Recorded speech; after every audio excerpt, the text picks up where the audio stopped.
Have you ever heard of the cult classic film based off of a series of Canadian comic books, Scott Pilgrim vs. the World? Well, I hadn't until about 7 years after the film hit theaters, but that's not the point of today's video. In honor of 10 years of Scott Pilgrim vs. the World and the film remaster coming out, I decided to teach you how to make homemade garlic bread. Because if Scott Pilgrim says it's his favorite food, it's gotta be good, right? It's actually really good garlic bread. Garlic bread is my favorite food. I could honestly eat it for every meal, or just eat it all the time without even stopping. Now hold your horses, okay? I'm already hearing the furious typing in the comments. If I wanted to learn how to make Scott Pilgrim vs. the World inspired garlic bread, why wouldn't I just go watch Binging with Babish? Well, you know what? I've already thought of that, and that's why in this video I'm bringing out the big guns. So I heard you couldn't afford Mary Elizabeth Winstead for this video. Well, that's fine. I mean, you got the totally real Ramona Flowers. I am her, shut up. To the rescue. I mean, I bet you this is something that Binging with Babish wouldn't do in his video. So, shall we start this recipe? That's what I thought. Let's go. Now, I don't just have to entertain you with cooking. With her on my side, I know I'm going to be raking in the views. You know, we probably should put some effort into this recipe too, you know, I mean, you know, as the baby would say, let's go. Alright, so for this recipe, I'm actually going to be making my own homemade bread. However, for the actual garlic part of the recipe, store-bought bread is fine. You know, as good as homemade bread is, sometimes you just need some garlic bread on the fly. And you know what? I understand that. I get that. So if you want to get store-bought bread, skip to this timestamp right here. This one. And that will get you straight to the garlic part of the garlic bread recipe. Now for all of you who want to try making your own homemade French-style bread, we're going to get started. This absolutely phenomenal recipe actually doesn't require that many fancy or exotic ingredients. So even if, you know, you're working with you and your roommate's Toronto budget, that's fine. You'll still be able to make this bread. So for the recipe that we're going to be using, it actually makes 2 loaves of this garlic bread. So here are the ingredients that you're going to need for this. You're going to need 2 1/4 cups of warm water, 2 tablespoons of sugar, 1 tablespoon instant or active dry yeast, 3/4 tablespoons of salt, 2 tablespoons of olive oil, but if you don't have olive oil, canola oil, vegetable oil, avocado oil even, it'll all work for the bread. And about 5.5 to 6 cups of flour, just as a range. So today we're going to be starting this recipe like you should start all bread recipes, with some yeast.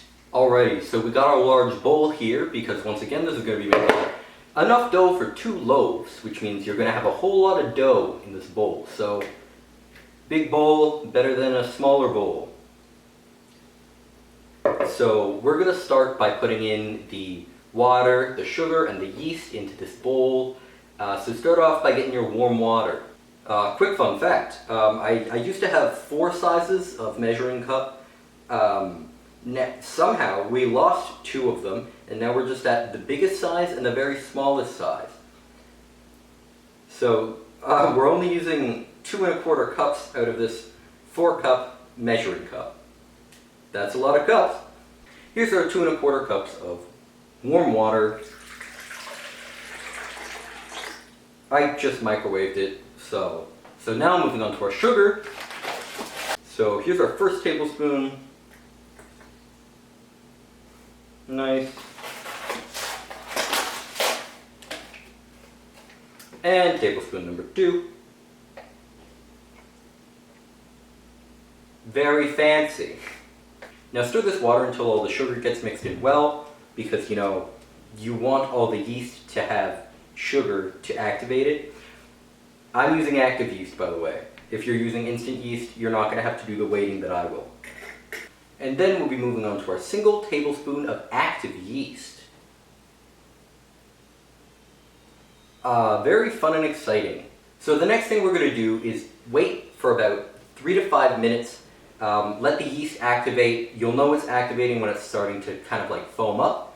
But until then, just stare at the yeast.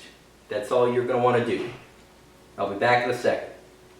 Alright, so you can't see this, but I promise you it is foaming.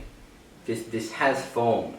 So, now what we're going to do, we're going to add the salt, the oil, and about 3 cups of flour just to get everything started in here. Alright, so we're going to do 3/4 tablespoons of salt. I don't have 3/4 of a tablespoon like as a measurement, so I'm just going to fill this tablespoon measurement up about 3/4 of the way. Alright, so I'd say this is about 3/4 of a tablespoon, and we'll just put it in there with the yeast. Moving on to our 2 tablespoons of olive oil, we're just going to add that in real quick. There's our first tablespoon, and there's our second tablespoon. Very nice. So before we add in our flour, just take your fork, mix everything up, just to kind of get the mixing process started.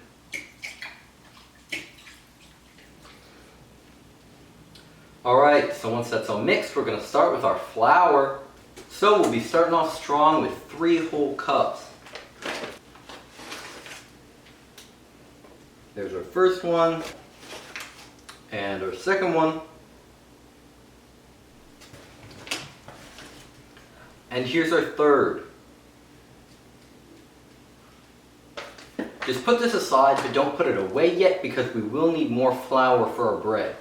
Just starting off with your fork, mix it around. Honestly, the whole 3 to 6 cups thing is more of a guideline. You'll know when your bread is kind of ready. It'll be elasticy, kind of, but not too sticky. Once your 3 cups are all mixed in, we're going to start adding more flour. Here goes yet another cup. I'd say once it gets to this point, you might want to start using your hands, but if you still feel like it's a bit too liquidy, you can, by all means, use a fork. Alright, we're going to go ahead and add another cup in once you feel like you, once again, have your 4th cup of flour mixed in well.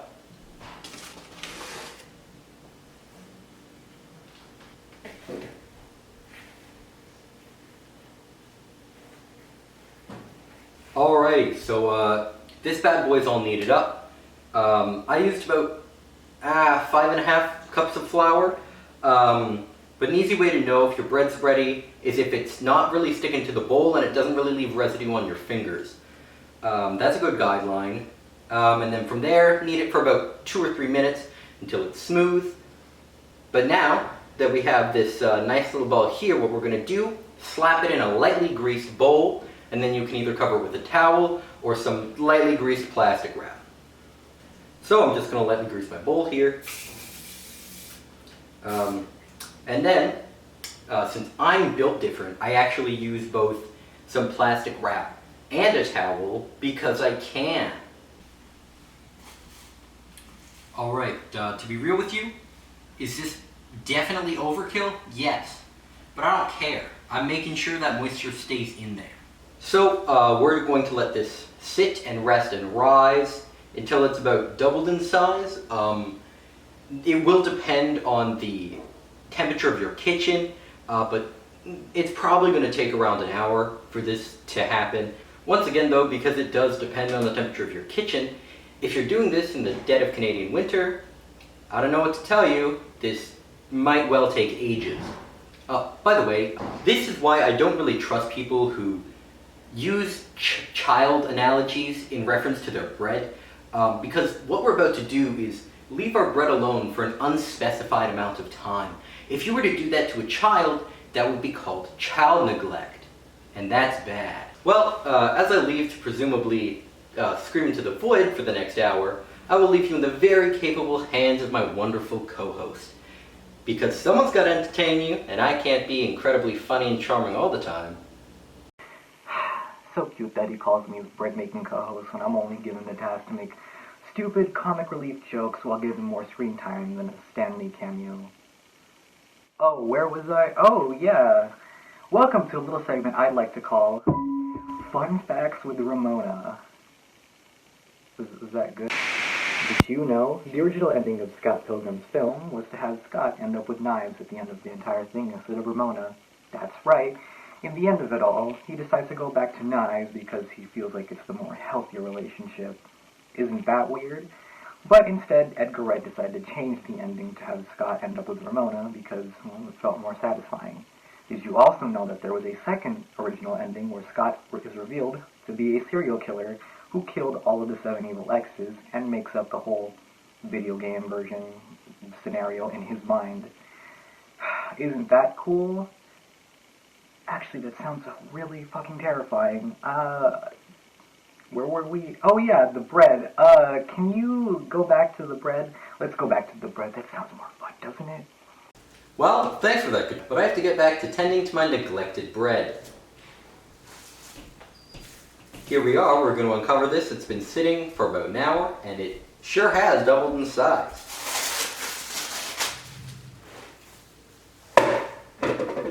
Look at our young man. He's all grown up now. So just ball it up, you know? It's like punching it down, but better. So now that we have our poor, neglected bread back here, and now that I've just made you feel bad for your bread, we're going to treat it violently, and we're going to cut it in half. So even though this makes 2 loaves of bread, for the rest of this video, I'm only going to be showing you one of the pieces of bread. I personally am freezing the other half to use at a later date, but if you are continuing in this video and making both, you're just going to want to kind of double the steps because, you know, you're doing one for each half of the bread. Well, now that this is divided in half, you can say goodbye to this half of the bread because you're never going to see him again. Please free me from this eternal prison. I long to be free of this vessel and be one with my brethren.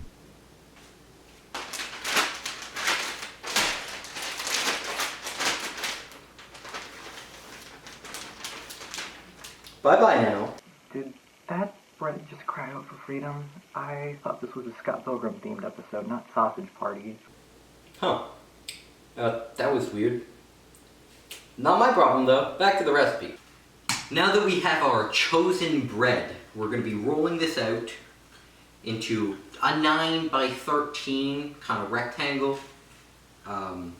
Except I have no idea how large that is. I'm just going to wing it, so good luck to me. You might be hearing what sounds like small screams. That's just the air bubbles escaping your bread. Don't worry about it.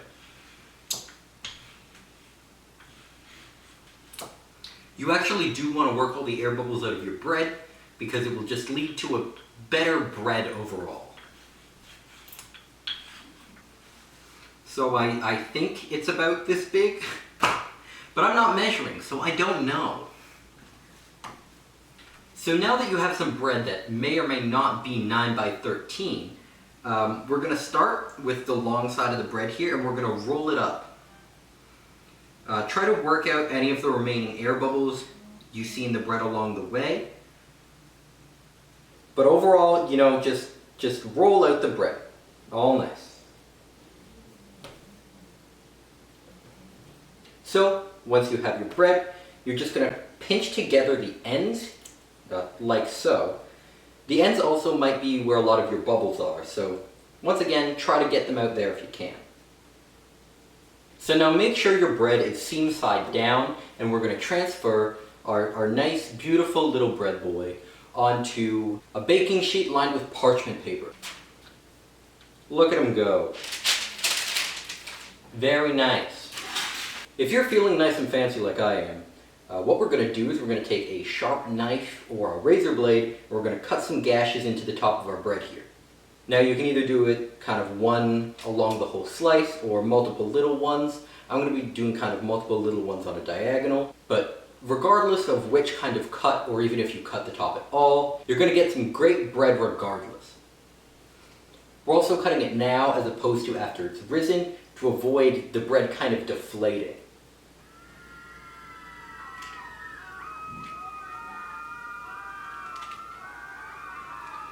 So just doing some nice, careful gashes along the top here. It's going to give your bread kind of a next level artisanal feel to it.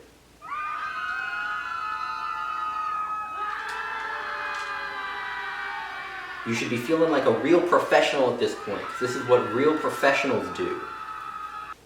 Well, I'm sure you don't want to address what just happened, so let's just move on now, shall we? Once you have all your little gashes at the top here, I'm not sure how well you can see this, but once you have your gashes at the top, we're going to be neglecting it again. So now we're going to be covering our bread with, your towel or your plastic wrap, whatever you had before, and we're going to leave this once again for another hour until it's visibly puffy. So, while we go back to leaving our bread alone, enjoy this video of some bears playing on a hammock. Wait, what the fuck does that have to do with Scott?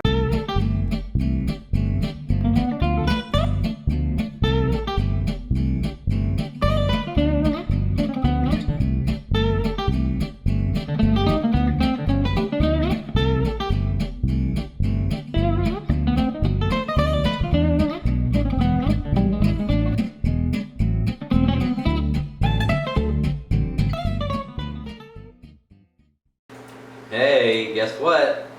I'm back and it's oven time. So I've preheated the oven to 375 and the bread's looking real nice here. So we're just going to go and put it in the oven. We're also going to be putting about 3 to 4 ice cubes so that the water vapor from the ice cube melting gives the outside of the bread a nice crispy, classic French bread kind of appearance. However, I don't have 3 to 4 ice cubes. I have one large Darth Vader ice cube, which you'll see in a minute. But I'm just going to go get this in the oven.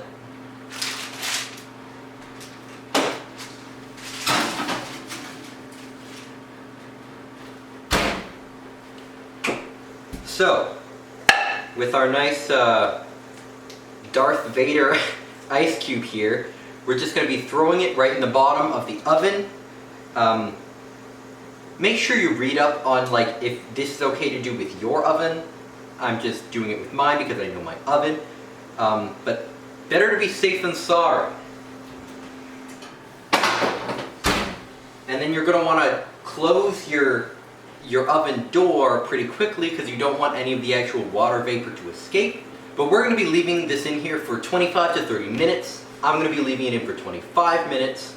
But you're going to want to take it out when it has a nice golden crispy outside. And once again, the ice cubes that you put in there will actually help a lot with the crispiness of the bread and the nice golden outside that you tend to see.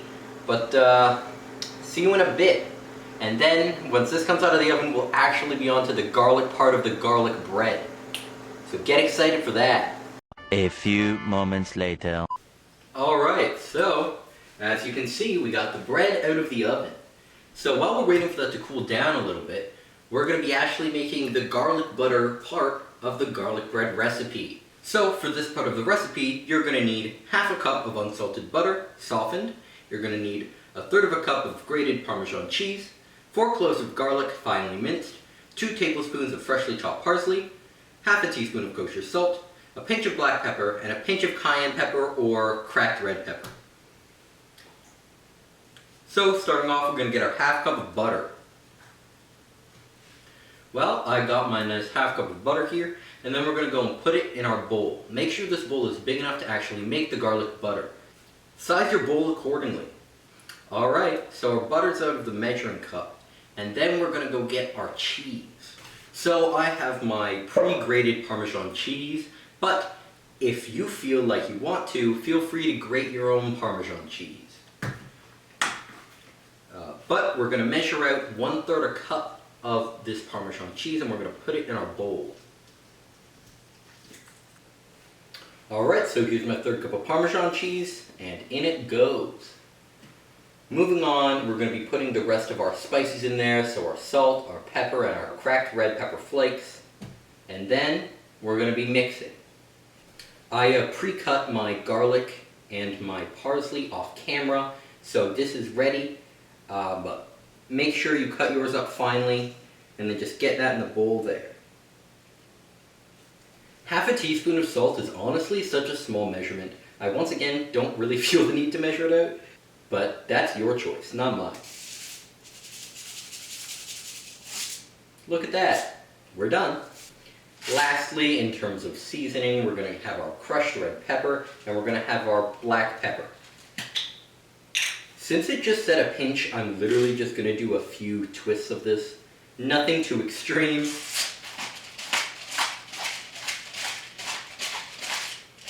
That looks like a pinch to me.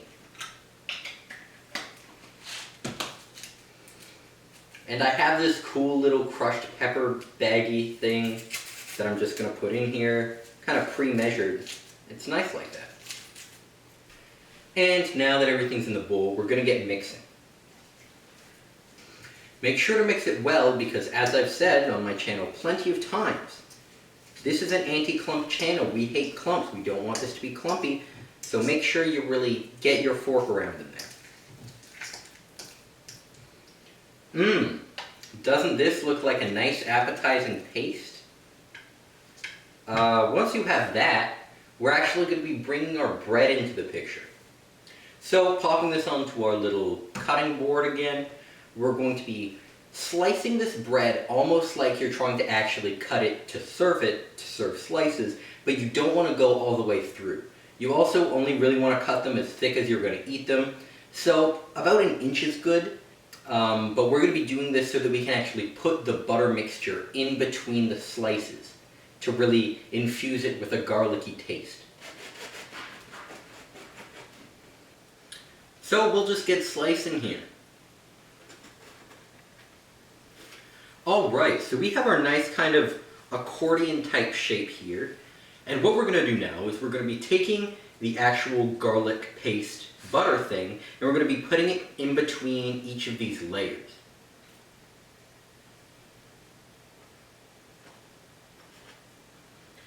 This is only enough garlic butter, by the way, for about one actual loaf of bread. So if you're making 2 loaves at this time, you're going to want to double the actual garlic butter recipe. Don't be afraid to really liberally apply the butter mixture between each of the layers. Kind of to make sure you have enough, you might want to go thinner first, but if you have extra, really feel free to slather it on there because you really want that buttery flavor throughout the whole loaf of bread. Doing this method is going to get you a softer kind of garlic bread where you'll have the outside that's crunchier, but the inside will still be soft. But it'll taste like garlicky garlic bread. If you want to have more of a harder bread, like the actual inside of the bread, what you're going to want to do, cut it in half, put the actual butter part on each half, you're going to have them facing up and you're going to put them in the oven. But that's not the way that we're going to be doing it. However, that's how you want to do your bread. Now you know.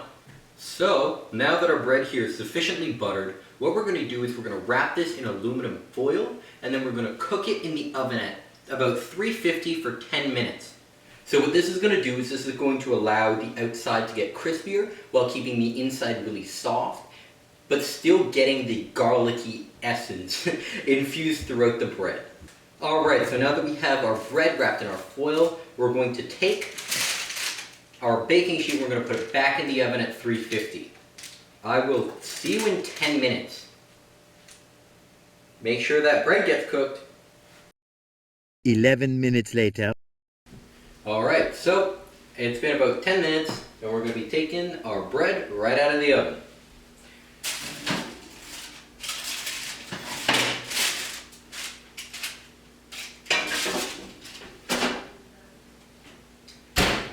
You're going to want to kind of wait for it to cool a little bit before you open this, or just don't open it using your hands. Use mitts, oven mitts, to open that because it will be hot because it was aluminum foil in the oven. But yeah, I guess I'll just open this up. That actually really wasn't as hot as I thought it was, but that's okay. It's gonna be good. This is gonna be some good bread. It smells amazing. Very excited to try some of it. Alright, so bringing back the cutting board one more time, it is time for my first impressions and a taste test. So, I'm super proud of how this turned out. This looks like good garlic bread, and just looking at the inside and smelling it, I already know this is going to be really, really good. Alright, so I have my end of the bread here, and I'm going to give you my taste test and taste review. This is so good. Okay, wow. I was not expecting homemade garlic bread to turn out this well, but it did, and that's impressive. You know, I really think Scott was actually onto something when he decided that garlic bread was his favorite food. Well, I hope you had fun making that bread. I mean, after all, just be careful. Bread makes you fat. Okay, I said the line. Where's my check? Well, thank you all so much for watching. I really appreciate it, and this was a really different video for me, but a really nice video, and a lot bigger of a video than I think I've worked on before. And kind of going outside of my usual pop culture references in terms of cooking was really fun and really exciting, and I got to do this, which I'd never done before. So I'm exploring with this cooking just as much as you guys are. Thank you so much to Katrina for helping me with this video and doing some parts for it. I'll be linking all of her socials and stuff down in the description. Please, please, please go support her, follow her, engage with her stuff. She's great. And once again, she really, really helped me with this video. She made this video enjoyable to watch. So that should be enough for you to give her a follow. Once again, hope you enjoyed. Don't forget to like, comment, subscribe, all that good stuff. Hit the notifications if you want to see more of my content, because it's YouTube, you know, notifications are the only way you're going to actually reliably see my stuff. But that's all I got for today. Hope you like the bread, but I'm out.